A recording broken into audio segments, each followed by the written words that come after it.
무더위가 기승을 부리고 있습니다. 이럴 때일수록 건강을 잘 챙길 수 있도록 마음의 건강도 영의 건강도 육의 건강도 주께서 지켜주시옵소서.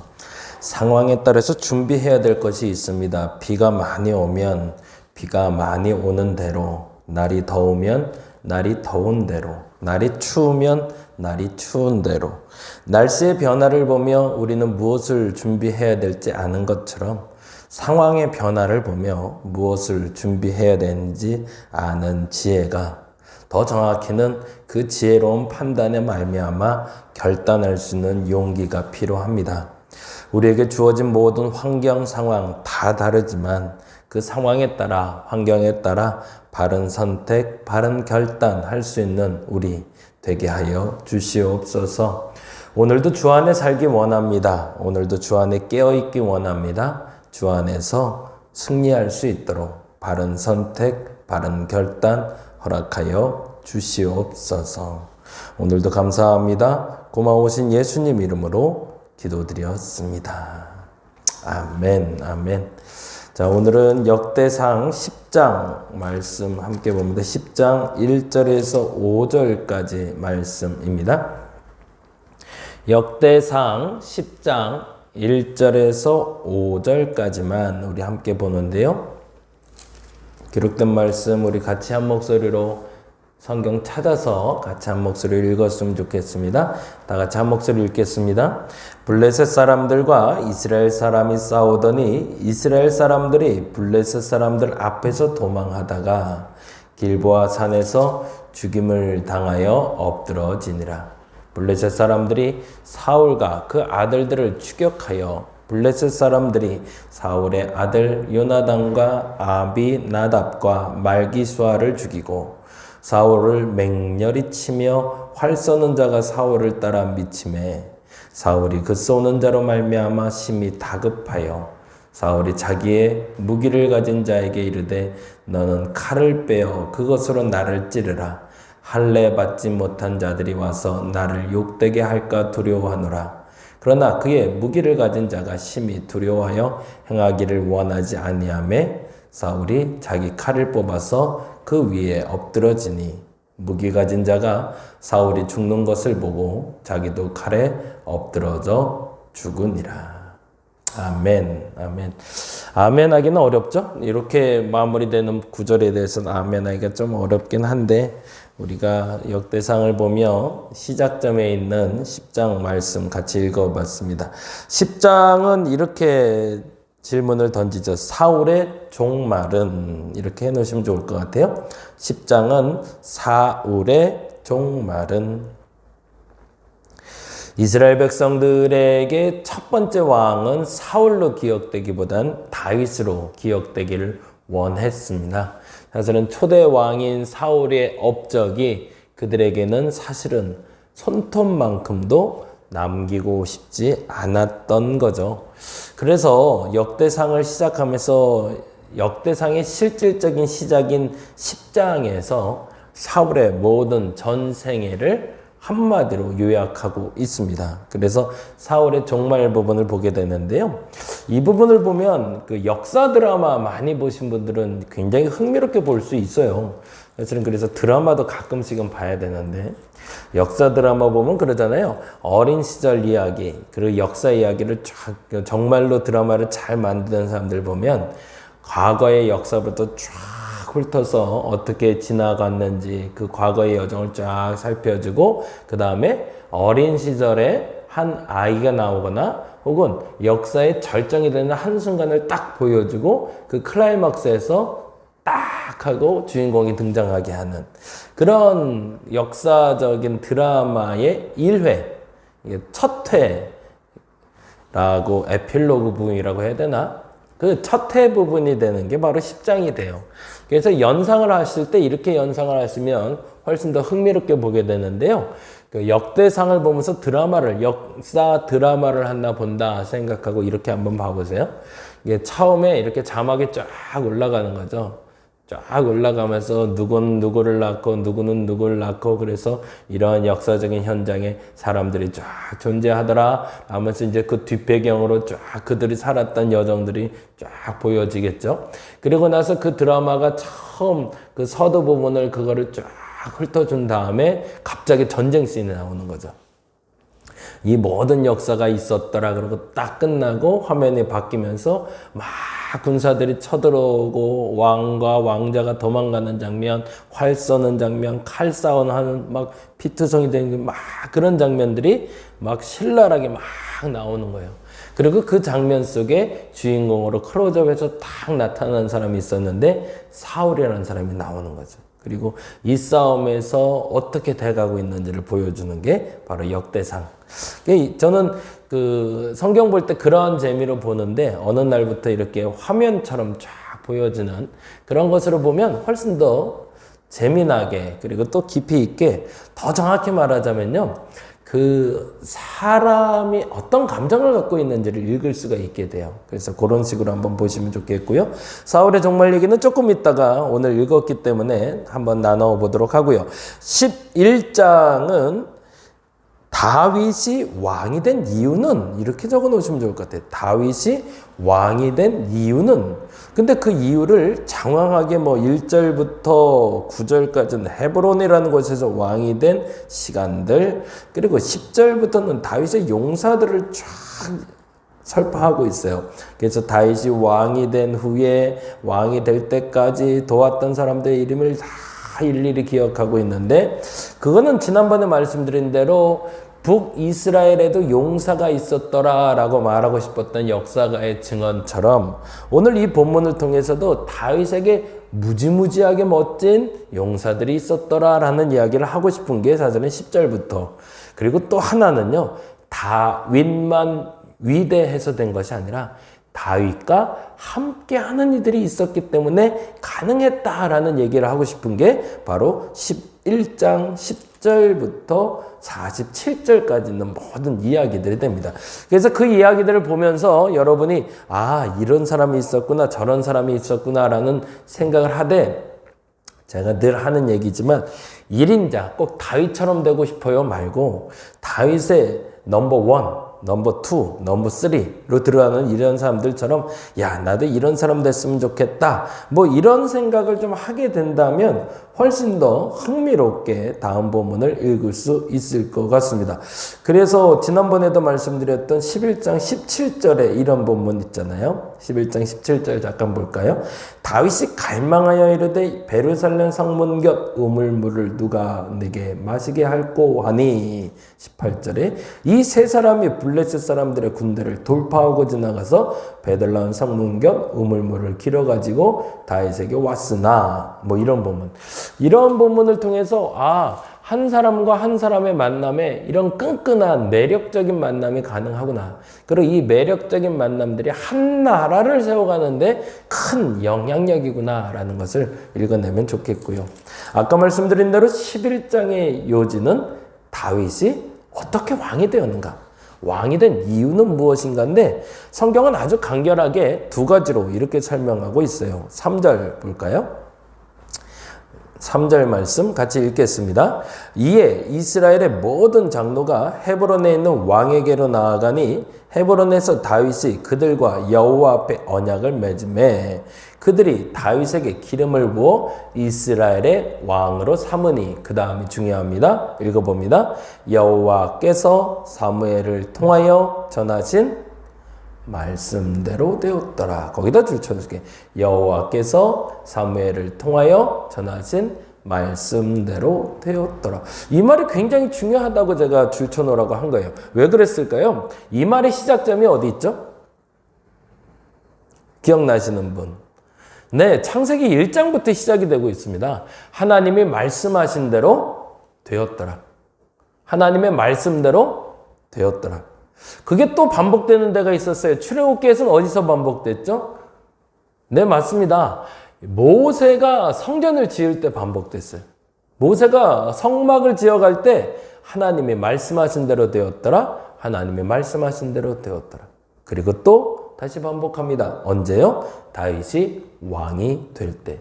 그건 뭐예요? 하나님의 말씀대로 된 것이 온전한 것이다 라는 이야기를 하고 있는 거죠. 다윗이 왕이 된 이유가 있었습니다. 그것은 하나님의 말씀이 실현된 것이다 라고 말하고 싶은 거죠. 다윗이 잘났기 때문에, 다윗이 뛰어났기 때문에, 당대에 특별한 사람이기 때문에가 아니라 하나님의 뜻이, 하나님의 말씀이 실현된 사람이 다윗이기 때문이다라고, 다윗이 주어가 아니라 하나님을 주어로 바꾸는 작업을 역대상에선 하고 있다라는 겁니다. 그리고 또 하나 11장 9절에 너무 멋진 단어가 나오죠. 같이 한번 읽어볼까요? 11장 9절, 만군의 여호와께서 함께 계시니 다윗이 점점 강성하여가 아니라, 거기다 줄쳐게, 만군의 여호와께서 함께 계시니 다윗이 점점 강성하여가 아니라. 아멘. 이 두 가지 본문이 사실은 다윗이 왕이 된 이유며 왕궁이 강성해진 이유라고 역대상을 설명하고 있습니다. 지난번 말씀드린 대로 열왕기 상하는 왜 망했는지를 본다면 역대상하는 왜 우리가 다시 회복될 수 있는가의 근거 조건을 찾으라고 그랬죠. 하나님의 말씀대로 된다면 그것은 강성의 기초가 될 것이고 온전함의 기초가 될 것이고, 하나님이 함께 하시면 점점 강성하여질 수 있다. 그것이 역대상에서 말하는 우리에게 시작을 여는 가르침이라는 겁니다. 12장은 이렇게 적어 놓으시면 좋을 것 같아요. 도피 생활 중 도운 사람들은, 이렇게 해 놓으시면 좋겠어요. 다윗이 도망을 가죠. 사울로 말미암아 도망을 가는데 도망가서 홀로 있지 않았다라고 얘기해요. 그래서 12장 1절부터 7절까지는 베냐민 지파에서 나와서 다윗을 도운 사람들, 8절부터 15절은 갓 지파에서 나와서 다윗을 도운 사람들, 16절부터 18절까지는 베냐민과 유다에서 나와서 다윗을 도운 사람들, 그리고 19절에서 22절까지는 므낫세 지파에서 다윗을 도운 사람들이 나오고 있습니다. 그리고 23절부터는 다윗에게 소속된 군사들을 이야기하고 있어요. 이 부분을 제가 이렇게 나눠서 다시 말씀드린 이유가 있어요. 왜 그랬을까요? 다윗은 오로지 유다 사람들에게만 인정받은 왕이 아니었다라고 말하고 싶은 거죠. 다윗은 베냐민도, 갓도, 베냐민과 유다에서도, 그리고 심지어 므낫세에게도 인정받던 왕이었다. 이 얘기를 하고 싶은 게 바로 12장이에요. 근데 이 얘기가 강조된 이유는 사실은 앞서 말씀드렸던 10장 때문에 그렇습니다. 10장 한번 볼까요? 10장 다시 한번 넘어갑니다. 그래서 12장은 도피 생활에 도운 이들이 어느 지파에 속해 있는지를 살펴보시면 좋을 것 같고요. 10장에서 그 돕는 사람들이 다윗에게 많았다면 반면에 이렇게 설명하는 거예요. 그래서 11절에 이렇게 되어 있습니다. 11절 말씀, 10장 11절 같이 읽어봅니다. 길르앗 야베스 모든 사람이 블레셋 사람들이 사울에게 행한 모든 일을 듣고, 그 다음에 용사들이 다 일어나서 사울의 시체와 그의 아들들의 시체를 거두어 야베스로 가져다가 그곳 상수리나무 아래에 그 해골을 장사하고 7일간 금식하였더라. 무슨 얘기를 하고 싶은 걸까요? 아까 말씀드린 대로 다윗은 누구에게? 온 이스라엘 백성들에게 인정받던 왕이다. 반면에 다윗은 그랬지만 사울은 길르앗 야베스에게만 인정받던 왕이었다. 쓸쓸한 왕, 하나님께도 인정받지 못하고 온 이스라엘에게도 인정받지 못하고 오직 길르앗 야베스, 그나마 감사하지만 에게만 인정받던 왕이었다라고 설명하고 싶은 거죠. 자, 그러면 10장으로 돌아갑니다. 사울의 종말을 보는데, 그러면 똑같이 찾아야겠죠. 다윗이 잘된 이유는 하나님의 전하신 말씀대로 살았기 때문에, 또 하나 만군의 여호와께서 함께 하셨기 때문에 라고 설명했다면, 사울이 잘못된 이유, 사울이 문제가 발생한 이유는 뭔지를 설명해야겠죠. 첫 번째 이유와 두 번째 이유로 두 가지로 설명을 하는데요. 13절에 보면 이렇게 기록이 되어 있습니다. 13절 같이 읽어봅니다. 사울이 죽은 것은 돼 있죠. 뭐라고 돼 있죠? 여호와께 범죄하였기 때문이라. 그리고 그 범죄하였다는 것이 뭔지를 이렇게 설명합니다. 그가 여호와의 말씀을 지키지 아니하고. 그렇죠. 거기다 줄쳐놓을게요. 뭐가 다른 거죠? 다윗은 하나님의 말씀대로 되었더라고 사울은 여호와의 말씀을 지키지 아니했다. 결정적으로 우리가 알고 있는 하나님의 말씀을 지키지 아니한 사울의 모습은 두 가지였죠. 첫째는 자신이 먼저 사무엘이 오기 전에 번제를 드린 것. 잘 아시죠? 전쟁터에 나갔는데 싸움이 나야 되는데 지금 전쟁을 일으켜야 되고 전쟁을 치러야 되는데 우선적으로 해야 될 일이 예배라고 하는데 근데 도대체 예배의 집례자인 사무엘은 오지도 않고 시간은 지나고 백성들은 흩어지고 군사들은 흔들리기 시작하고 블레셋은 쳐들어오고 어떻게 할까 걱정하던 차에 안 되겠다 싶어 내가 예배를 드렸더니 그때 때마침 사무엘이 오더라. 그리고 나서 사울을 질책하는 장면 우리 기억하고 있죠. 그리고 나서 한 번 더 기회가 왔죠. 사울에게 두 번째 기회가 왔을 때 그 두 번째 기회는 사울에게 아말렉의 모든 소와 양과 모든 것들을 다 제거하라라고 얘기하셨는데 사울이 전쟁 중에 보아하니 좋아 보이는 것들이 있더라. 그래서 그 좋아 보이는 것들을 남겼다가 또 사무엘에게 혼이 나고 결국엔 그 일이 계기가 돼서 사무엘에게 통보를 받게 되죠. 하나님이 당신을 버렸습니다. 라고. 그리고 나서 두 번째로 또 나오는 특징이 있죠. 13절 다시 한번 읽어볼까요? 사울이 죽은 것은 여호와께 범죄하였기 때문이라 그가 여호와의 말씀을 지키지 아니하고 그리고 또 나오네요. 그리고 줄쳐서 보죠. 신접한 자에게 가르치기를 청하고 거기다 줄쳐놓을게요. 신접한 자에게 가르치기를 청했다는 건 말은 뭘까요? 아까 다윗의 얘기랑 빗대서 얘기하자면 첫 번째 하나님의 말씀을 지키지 아니하고는 말씀대로 되었더라와 연결된다면 신접한 자에게 가르치기를 청했다는 얘기는 11장 9절에 있는 만군의 여호와께서 함께 하시니와 반대말인 거죠. 만군의 여호와께서 함께 하시니 다윗이 점점 강성해진 것처럼 신접한 여인의 가르침을 청했던 사울은 점점 쇠락해 가더라. 이렇게 설명하고 있는 거죠. 그런데 여기에 더 중요한 것이 있어요. 이 두 가지, 첫 번째 여호와의 말씀을 지키지 않았고 신접한 자에게 가르치기를 청하고 그리고 14절에 이렇게 되어 있잖아요. 여호와께 묻지 아니하였다고. 문제가 발생했을 때 그 문제를 여호와께 묻지 아니한 게 문제다라고 얘기하는데 왜가 있어요.